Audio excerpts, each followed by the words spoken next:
Minister Mayotkom Dr. Jane Ruth Acheng oro tela mete kwaro menoto ching karshel kere gambente pilwanyi kom kobo atuo jonyo. Ajoli News Today, a Loud News Channel, Nyaberu Dennis Ongora. Sure. We need to wake up. We need to wake up. Dr. Acheng ameda obedo amemame parliament na Dahomey Lira City unutia lo iyoba ame Uganda Aids Commission uyobo bioto otela mete kwaro bilwenyi kom kudi metuo jonyo. Acheng oro uitong me wodlok karchel kere jo agino telo tutwalo wak jo ayot ameno tirni bedong uluor gi tuo jonya twal. Otino wa mekare ni oteru tuo jonyo bala tuo moro keken ametwero maki te chanko yen yatie wijo wilo ko dano tamo ni kado maha amonyo yat koma te beda yon ento yati gamente na wilo kede partners kono ka partners te kogo ni chiente gidwa beda be gamente na miro wili yat jo ametia monyo yatie milion achiel di mia de twere nuodo dok kwene back to square one. So one na yeo tiu gengo development by we kutuo jonyo mede by we kutuo kene mede Yoba man ame unuotie Lira hoteli unudang tie ye Bishop Joshua Luere ame nwang nutelo irionge tadini ajo lare e Uganda enotir ni utela mete kwaro beda chegi kashel kere pachi ame gino bedo jo pore tutwal me wuketo ngech amaho kire me gwohere ikom tuo jonyo. A cultural leader lives among the people, and so they keep speaking for whatever campaign that government has. The same with us, religious leaders. We have a captive audience every weekend. So it's very good for government to use these institutions. So that's why we think they're important to be involved in this fight and campaign against HIV and AIDS. Won tok mete kwaro lao Willie Omodo uchi here me woti yugini gina me uko bigini miruti wek jo agino telo gwohere ikom tuo jonyo. Today we are also being enriched on the message to fight AIDS, and we are going to do it. We shall do it. We shall do it. We'll go back knowing that we shall do it.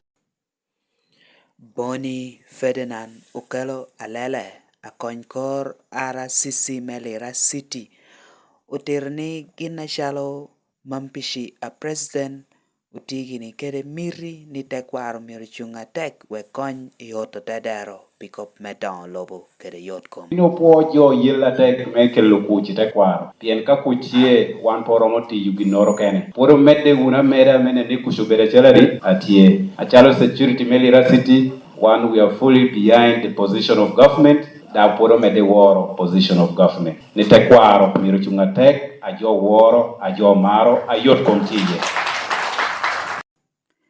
Abuo kop metuo jonyo Lira City Ilari Okelo unyuru chwe chunye kum kitame utino amonywalo kere tuo jonyo tia neno chan kede bigwa kagoro endang unyuru luoro mere kum ngecha nok kame jo pote kere kobi kum tuo jonyo. Mid north in the whole of Lango sub-region, I won't be any count sampling your MSL, Unojo Abishel, is even still higher than the national prevalence. So, your amateur co-operative could metro join you within Lira City Chani, 21,300. So, it's not easy completely. Otena Takopi Munoniti could metro join you with your Willuko, Pedango disclosing to E. So we have a role to play here and a serious one. Oh, cow beru kai, yo leo kai ampo la kai dahatar jo biru barni. Goki en woner seke to jonyo. Eto ka tina ni pangyo ka tini tisel. So animal bites they transmitting to join.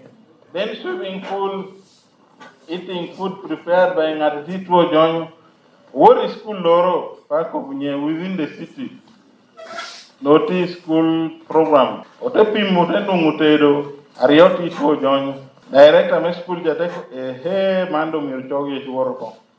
Manguti join ko mana takbir ni tiete du komutino kunuti kudi meto join. No, tedo pekel to join. Nato tedo dek meti kiri kudi meto join pe mi nuot to join.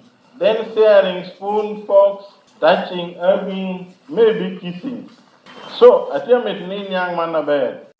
Awitong meo omolatar odiakol Bosco ogwang $1 oter ni chik amega medo kero tetweyo ching onywalo ko miyo puonyo tino udahatek eno miyo tino tia waralala meno kanata dipere kere tuo jonyo. Given the knowledge, we have been given the causes of the HIV. We have been also given the knowledge how it can be prevented. So it is up to us now to take that role, and then we go and dispatch knowledge to the society so that HIV can be controlled. One of the factors highlighted in this meeting is lack of parental guidance. Yes. How can that be addressed? Parental guidance has quite a number of factors, and it is very wide. Part of parental guidance can be due to divorce. You know, if a mother lives away the father, which is very common today, the children are left alone. It is a big problem. So that child cannot be trained, and if the child cannot be trained, they just go wild. Most of the children in town here, whom you see today in town here, some of them are there because of the street kids, what we are calling the street kids. It is because of lack of parental guidance. All of them. That child belongs to some father. But if there was guidance, those children would not have come to town. So parental guidance is a very, very, very big factor into that. But two, you will find just apart from maybe due to divorce or what, there can even just be negligence of parents. Some of us parents leave our children alone. They don't guide them. They don't tell them to do. No, you know, in the past, I'm also blaming the government system now, because in the past, children were belong to society. Me, I was being beaten, but any father or any old man could have beaten me, and that when they find me doing a wrong. Today, if you beat somebody's child, you're in trouble. They are taken to court. Ngatamelo kuber kere dulo kena pola popat pilwenyi kum tuo jonyo ite Uganda Aids Commission man tom eti utirigi nutiu kuber kere talamete kwaro I Uganda dushu mena ni unorgi ni chingi pilwenyi ikom kudi tuo jonyo. Stakeholders who work with the cultural institutions. We have 18 cultural institutions across the entire country and other kingdoms and institutions that have been brought on board. So right now we're engaging all the cultural institutions in the country. Today we are engaging Lango cultural institutions.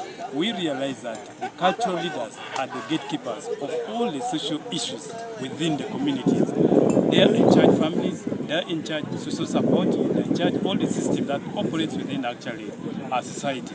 So when it comes to the HIV and AIDS issues in this country, they are the major stakeholders that can create awareness among the community. They can actually create support to people who have already, living with actually HIV. Poya tek total pin and Lao News channel. Maybe we will get subscribing. Wek pekeng jame apola besho ame akato achwego. Mode of transmission is still very. Thank you for watching Lango News channel. Please subscribe for more updates.